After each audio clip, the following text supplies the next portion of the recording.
Magandang araw sa inyong lahat and welcome back to my YouTube channel.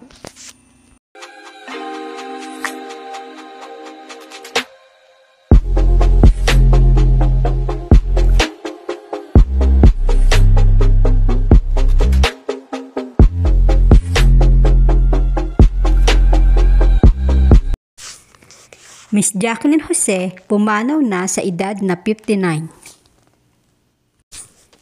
Batay sa balita, natagpuan na lamang na wala na itong buhay sa kanyang tahanan sa Quezon City, March 4, 2024, 12:19 a.m. Huli itong napanood sa LPJ's Batang Quiapo bilang si Chief Espinas. Si Miss Jacqueline Jose ay isa sa itinuturing na pinakamahusay na aktres sa industriya na naging mukha ng mga classic teleserye at pelikula. Rason sa pagpanaw ni Jacqueline Jose, ikinabigla ng marami. Labis na nagluluksa ngayon ang mundo ng showbiz dahil sa biglaang pagkamatay ng veteranang aktres na si Jacqueline Jose. Nakilala si Jacqueline Jose dahil sa natatanging galing sa pag-arte at pagpapatawa. Ipinanganak si Mary Jane Santa Ana Gac noong October 21, 1964. Nag-iwan si Miss Jacqueline Jose ng isang kahangahangang pamana na minarkahan ng pambihirang talento at maraming parangal. Sinimula ni Jacqueline ang kanyang cinematic noong 1984 na pinagbidahan ng mga drama tulad ng Chikas at Private Show. Mabilis nakilala ang kanyang talento na humantong sa maagang nominasyon sa prestihiyosong parangal tulad ng PAMAS Awards at marami pang iba. Pumanaw ang Philippine icon sa edad na 59 na nag-iwan ng legacy na hindi malilimutan sa pagtatanghal. Ayon sa balita, maitim na ng matagpuan sa kanyang bahay sa Loyola Grand Villa sa Quezon City ang aktres. Nadulas umano ito at walang kasama sa bahay dahil nag-day off ang kasambahay. Ating balikan at panoorin muli ang kanyang interview kay Ogie Diaz. Ipon na sila doon. Ganun ko kamahal ang mga anak ko. Kaya mong isakripisyo yung sarili mong kaligayahan para sa Kahit buhay ko, ibibigay ko. Dahil sa pagkakataong ito, Miss J, hindi ka naman talaga iniwan ng mga anak. Hindi Nagkataon naman. lang na gusto nila maging independent. Oo, independent. At saka, I'm sure deep in their hearts, hinahanap rin nila ako. Nung hinatid ko si Andy sa hotel, sa Cali, iyak ako ng iyak. Kasi parang, kailan ko na naman kayo makikita. Imagine ka kasi, Siargao. Yeah, but you know, my work is requiring so much of my time. Hanap ako, sabi ko na hanggang malakas tayo magtrabaho. Kasi baka dumating yung time, hindi na natin kaya. Lalo na kung nag-iisa ako, sino mag-aalaga sa akin? Hindi ako mag-iipon. Maalagaan ka ba ng ipon, Miss J? Di ba, iba pa rin, di ba, pag andyan ang presensya ng taong gusto mong makita at makasama? Oh, talaga. Nung na-hospital ako, sinabi ko sa ito na mag-fine ako ng 2 days. Wala akong ginawa kundi umiyak. Kasi ganito pala ako. Ang hirap ng nag-iisa. Nakilala si Miss Jacqueline Jose sa kalmadong pagbitaw niya ng kanyang mga linya sa pelikula man at teleserye.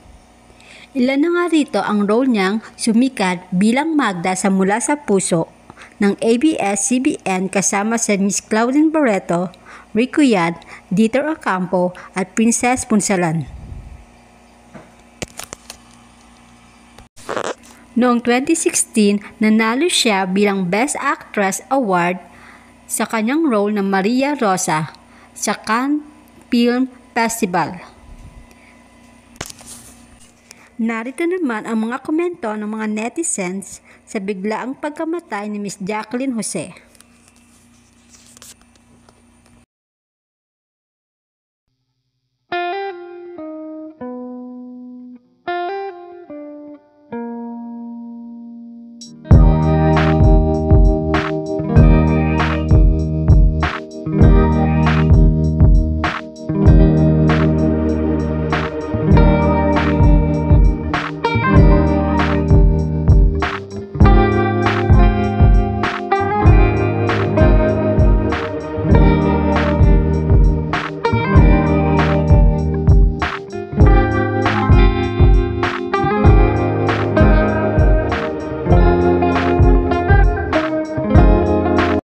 Ako po si Jacqueline Jose.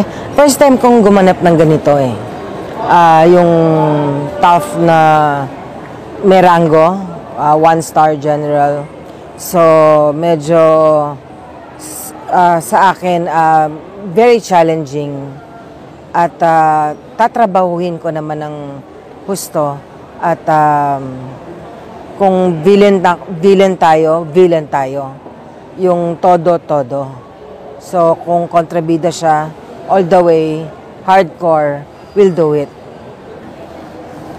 Nung nakakatanggap po kayo ng tawag na iniimbitahan kayo na maging bahagi ng Batang Quiapo, ano po yung naramdaman niyo? Joy. Masaya. Una, si Coco parang anak ko na yan. Ang unang pelikula niya ay kasama ako. Masahista nung araw, matagal na panahon. At mula noon, hindi naman kami nagkaroon ng nag-lose contact. In short, nagkakausap pa rin, nagkataon lang nasa ibang estasyon tayo at that time, hindi tayo nakapasok sa probinsyano. Pero ang pakiramdam ng artista, ako kapag hindi ako nakapasok sa soap ni Coco, bawa sa probinsyano, natapos, parang hindi kompleto yung pagiging artista ko. May ganong feeling. Hindi ko alam ang pakiramdam ng kapwa ko artista. Pero ako bilang artista, ganun ang pakiramdam ko. Kaya nung paunlakan tayo na maging bahagi ng probinsyano, parang you feel complete. Alam mo, nung first day ko, tumakbo agad ang utak ko, naglaro. Gustong-gusto ko yung role. I'm looking forward na magampanan ko ng maayos at mapantayan man lang yung kanilang binibigay na effort. Yun lang. Maraming salamat sa iyong hindi matatawarang ambag sa industriya ng pelikula at telebisyon. Rest in peace, Miss Jacqueline Jose.